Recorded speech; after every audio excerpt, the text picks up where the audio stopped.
अब देखिए, आपकी एक्टिंग को सराहा गया, नेचुरल, वर्सेटाइल, हाईवे बहुत डेयरिंग फिल्म थी, उड़ता पंजाब ज़बरदस्त आपने एक्टिंग की। लेकिन जब रिसर्च कर रहा था तो पता चला आप बनना तो कुछ और चाहती थी। अब क्या बनना चाहती थी, इसका एक उदाहरण मैं आपको दिखाता हूँ, एक क्लिप। आप कैसी एक्टर बनना चाहती थी? एक्चुअली मैंने जब स्पेशली जब मैंने करिश्मा कपूर और गोविंदा को स्क्रीन पे देखा, टीवी पे देखा, आई थिंक मैं काफी यंग थी। आई डिडंट इवन नो कि एक्टिंग क्या है। मुझे बस इन दोनों, आई जस्ट अंडरस्टूड कि ये दोनों कहीं पे भी डांस कर रहे हैं, गार्डन में, फिर कभी सड़क पे, तो कभी ट्रक पे, खटिया पे, they are just dancing everywhere. तो मेरा जो शौक है वहां से शुरू हुआ कि मुझे ये इस तरह डांस करना है। मुझे ये नहीं पता था कि सीन्स भी करनी है, एक्टिंग करनी, बात भी करना है। ये डांसिंग से शुरू हुआ था शौक, और फिर ऑब्वियसली आगे जाके पता चला कि पूरी पिक्चर करनी पड़ती है। तो मैंने कहा हाँ, मैं वो भी कर लूंगी, इट्स ओके। करिश्मा, गोविंदा, शाहरुख, इनको देखने के लिए स्कूल बंक करके जाती थी? कभी कभी बंक करती थी, पर एक्चुअली संडेज को इतने सारे फिल्म्स आते थे तो मैं बस टीवी के सामने अपने आप को पार्क करती थी और वहाँ पे बैठ के सारी फिल्में देखती थी। पर obviously every youngster goes through that time कि आप किसी फिल्म देखने के लिए बंक करना पड़ता है, क्योंकि इतना टाइम नहीं मिलता है, फिर पढ़ाई भी करनी है, मूवी देखना बहुत काम है। तो इच्छा थी पहली फिल्म करें, कुछ कुछ होता है जैसी? हाँ, मतलब उस टाइप की फिल्म, पर ऑलमोस्ट पूरी हो गई क्योंकि करण जौहर ने डायरेक्ट की थी, तो it is like a dream come true only to be directed by him.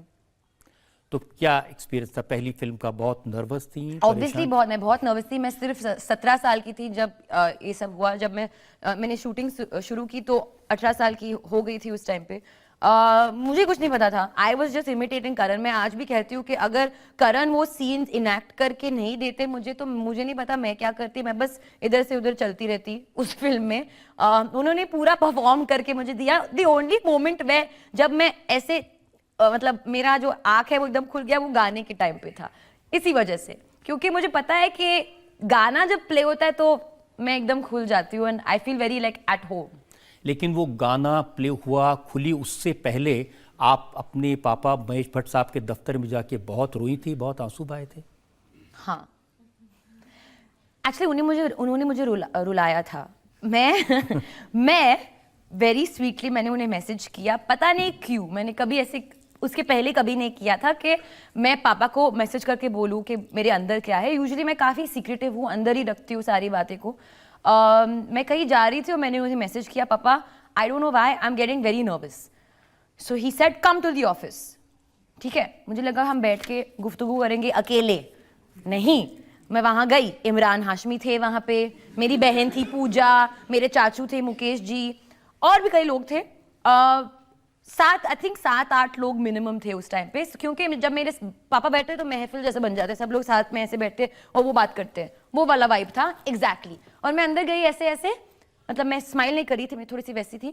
And he said आलिया's feeling very nervous, come stand in the middle of the room.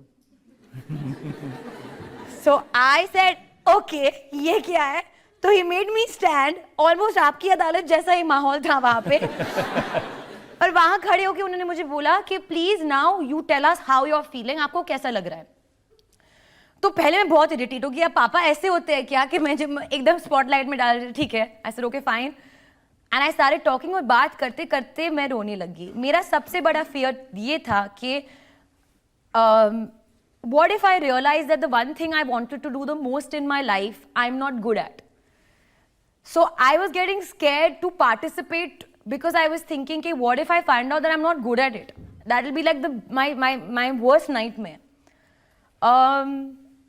And then I realized the minute I said that this whole process, अभी हम बात कर रहे थे, आपने भी मुझे कहा कि आप ये शो करने से पहले नर्वस होते हैं। ये थोड़ी कहा था सबको बता देना है। नहीं, पर अच्छी बात है क्योंकि नर्वसनेस आपको अच्छा बना देता है, इसलिए टचवुड आपका शो 25 इयर्स से चल रहा है।